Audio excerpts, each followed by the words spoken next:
Hello, and welcome to this episode of Patrick's Travels. In this video, we're going to do an accent tour of the British Isles, and we're going to look at the more colourful, distinctive and well-known and most loved regional British accents. So I hope you enjoy the journey with me. Currently I'm speaking received pronunciation, or RP, which is a regionless accent. So you can find it spoken in all corners of the United Kingdom.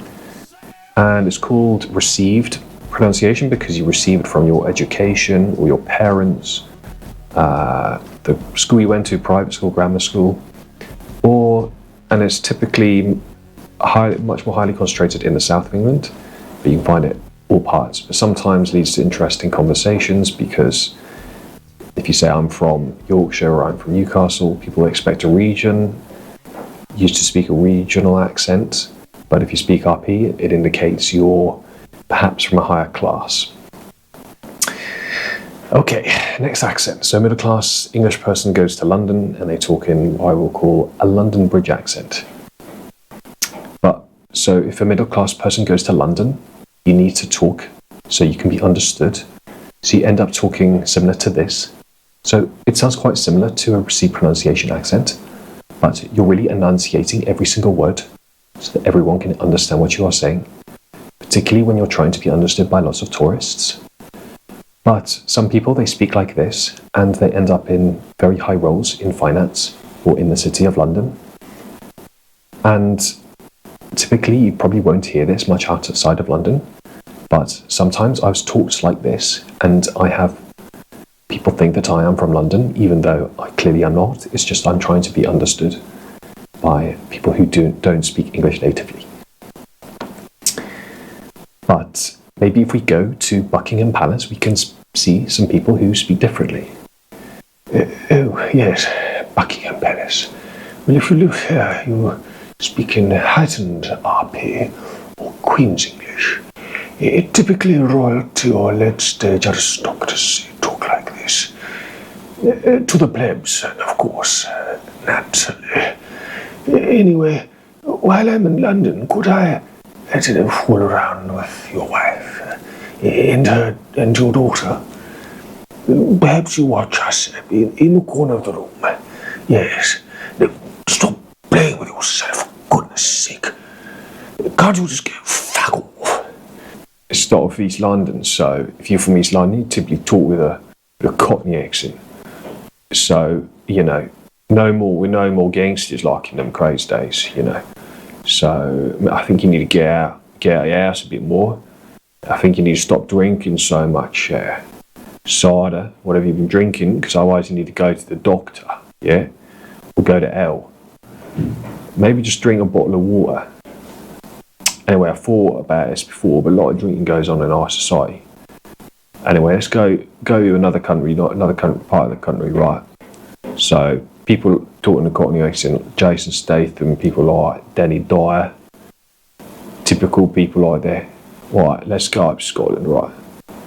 We're in Scotland now, and this probably is a bit more of a Glaswegian accent, so a bit more softer if you go to Edinburgh.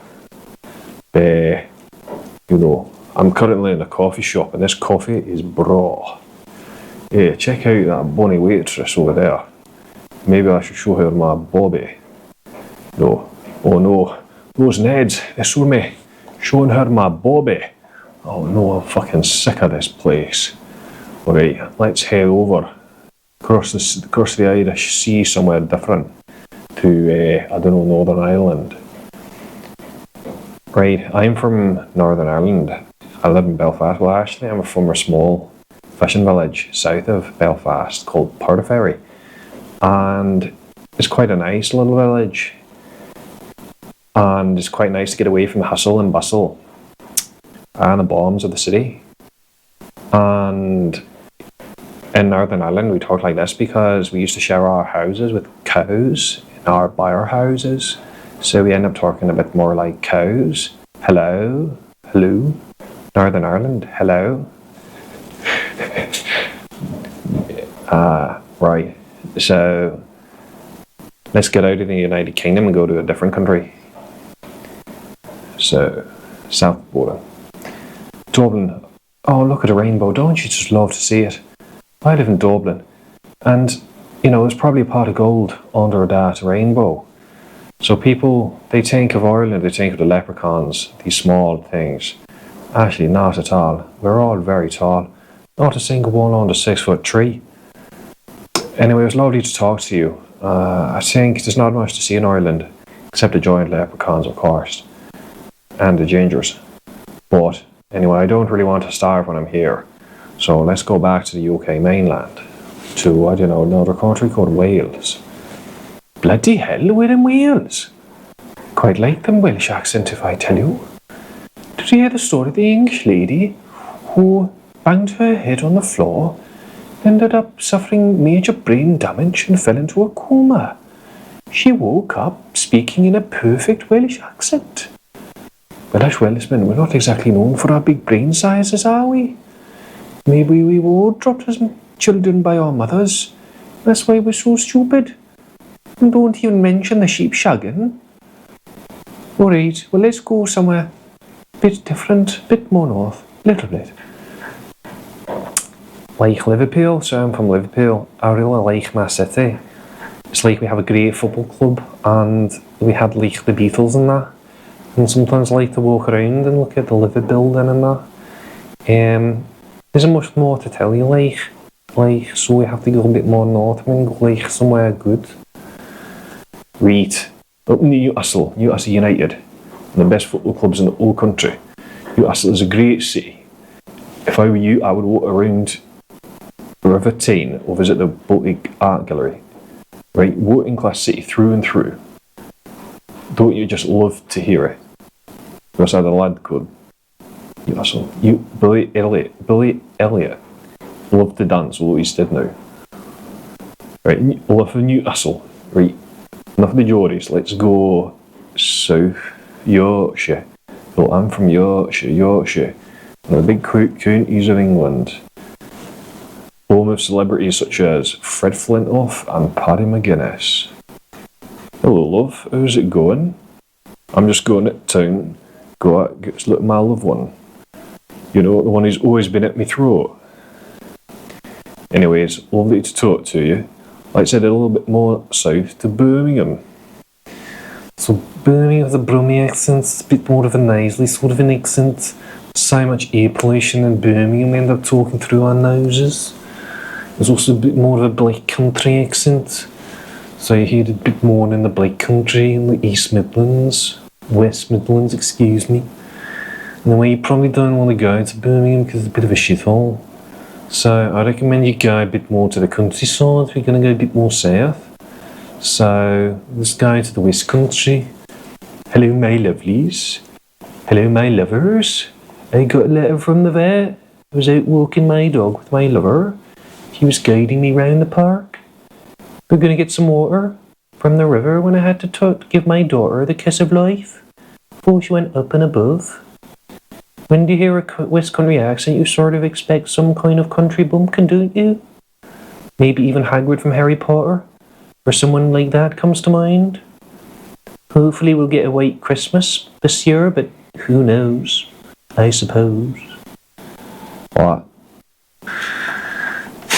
Okay, so I've missed out quite a lot of other regional accents. So, Leeds accent, Mancunian,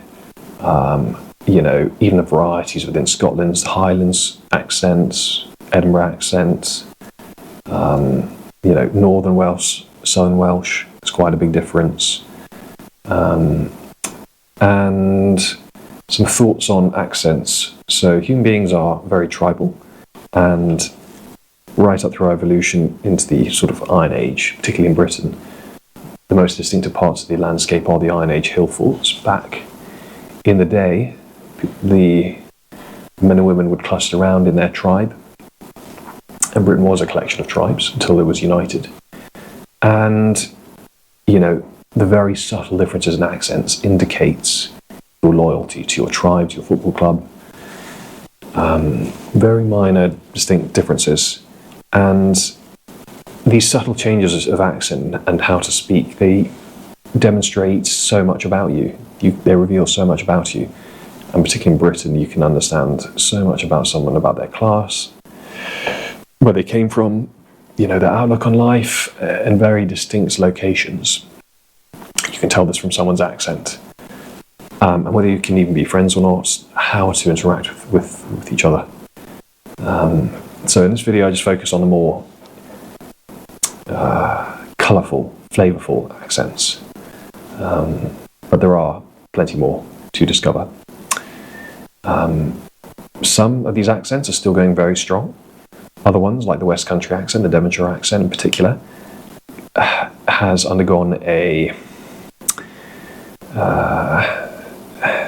erosion, a very severe erosion, where a lot of the older people, so I had a colleague who was older, and he spoke in a very good Devonshire accent, very nice and playful accent, and the younger generation, it's more or less gone extinct.